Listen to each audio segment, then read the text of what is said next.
I am pleased to welcome all participants and organizers of this Jubilee BRICS Parliamentary Forum.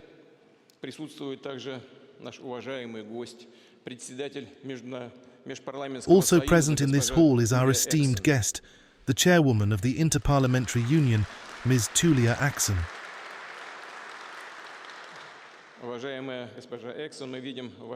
Esteemed Ms. Axon, we see your participation in the forum as a sign of support for the constructive partnership of representatives of the legislative authorities of the countries of the Global South and East.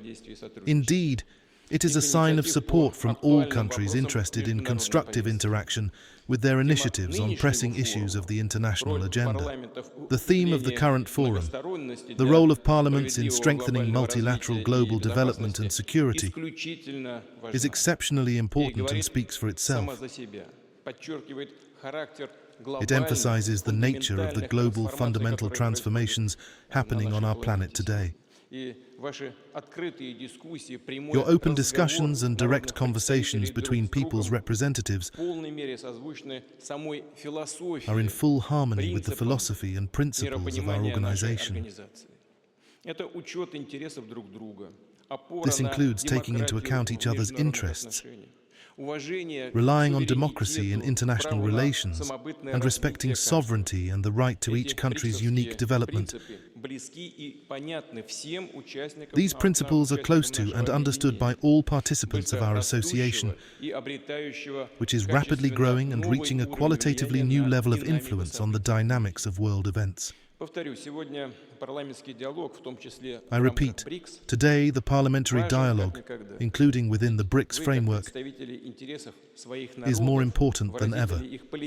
As representatives of the interests of your peoples and the expression of their political and national will, you sharply feel the genuine demands, moods and needs of millions, or without exaggeration, billions of people on our planet.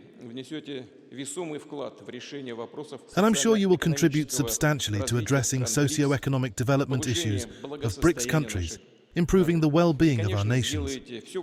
Of course, you will make every effort to reduce international tensions and create a more equitable, democratic, multipolar and multilateral world order. We understand very well that the emergence of a world order reflecting the real balance of powers and the new geopolitical, economic, demographic and technological reality is a difficult and, unfortunately, painful process. This is primarily because the efforts of BRICS member states and other developing countries face fierce resistance from the ruling elites of the so-called Golden Billion, who are running counter to the course of history, and at times to the detriment of the long-term interests of their own nations. They seek to solidify an order based on rules, so-called rules that nobody saw, nobody discussed, and nobody adopted.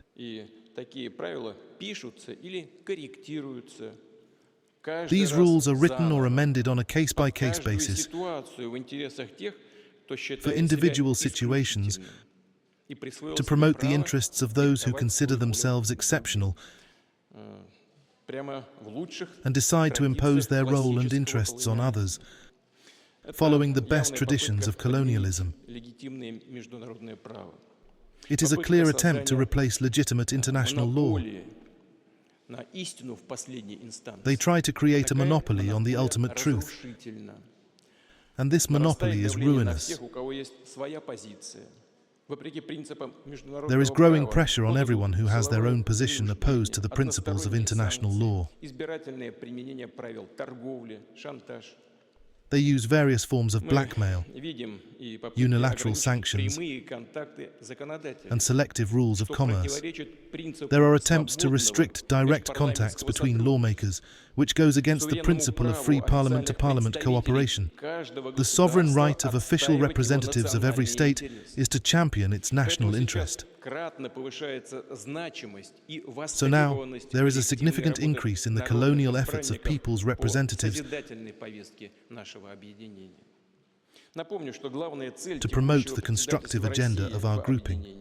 The main focus of Russia's chairmanship of BRICS is to create conducive conditions for the sustained development of all its member states.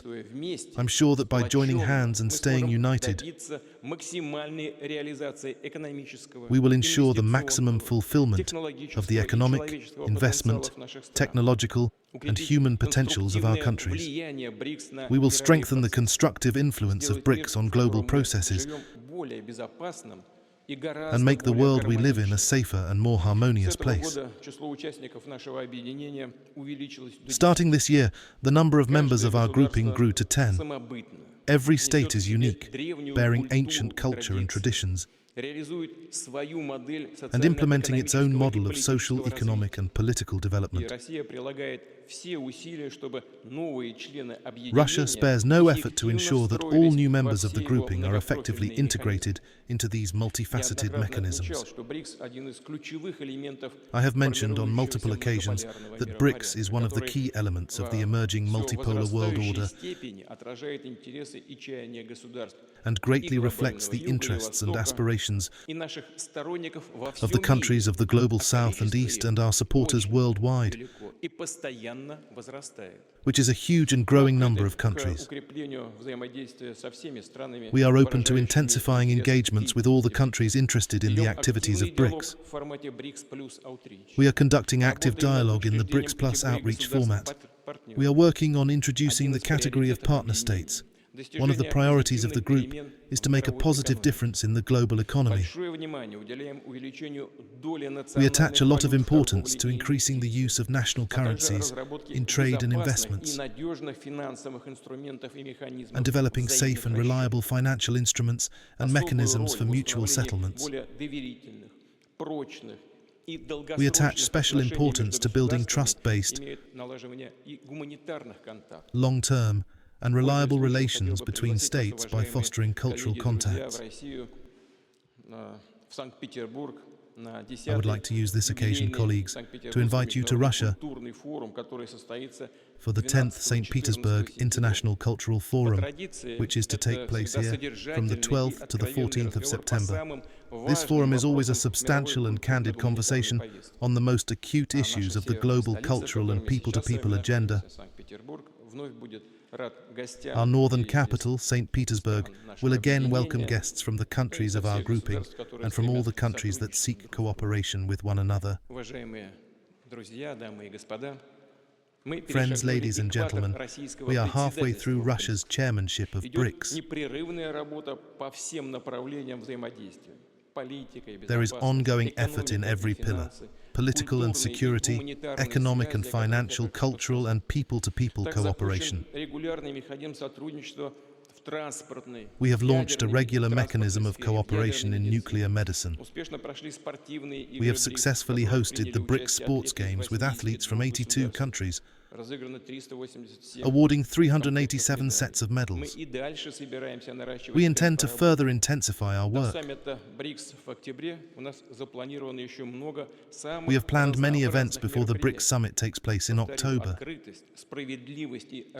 I repeat, the principles of openness, fairness, and equitableness bring BRICS countries together, and the role of parliamentary forums and conferences in impressing them on global politics is truly immense, without exaggeration.